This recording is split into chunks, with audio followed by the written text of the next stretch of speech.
Major General Oluyede has formally assumed command of the Nigerian Army as the Acting Chief of Army Staff. The Acting Chief of Army Staff thanked President Bola Tinubu for his appointment, pledging to hold sway as leader of the Army until such a time the substantive Chief of Army Staff is able to resume the role. Sifon has more. It's an unusual ceremony.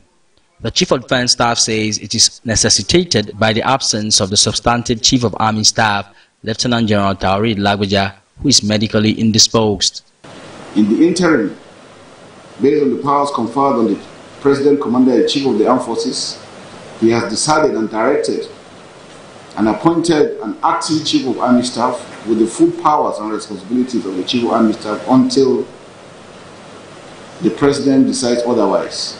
So for us, as professionals, we are to continue with our task ahead. No gap to be left based on the challenges we have in the country. And it's in the wisdom of the President and Commander-in-Chief that today we present the authority to the Acting Chief of Army Staff for him to have full control and command of the Nigerian Army. He provides more reasons for the decision to have an Acting Chief of Army Staff and urges officers and men of the armed forces to accept it in the interest of the country. Nigeria is going through several challenges, especially on security. We need all hands on deck.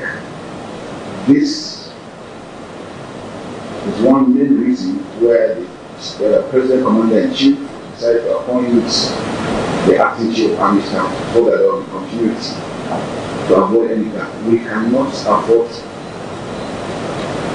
to lay back and allow insecurity to continue to prevail. Major General Oluyede is a member of the regular course 39 of the Nigerian Defense Academy. He accepts his appointment as the Acting Chief of Army Staff, pledging to continue in that role pending the resumption of the substantive Chief of Army Staff. My appointment as Acting Chief of Army Staff is simply to hold sway while Lieutenant General T. Lagbaja, our Chief of Army Staff, is a way to enable him to take sufficient time to get necessary medical attention and recuperate. And that I intend to do with the whole of my heart. It's an unprecedented takeover of office for Major General Oluyede. Sifon, TVC News, Abuja.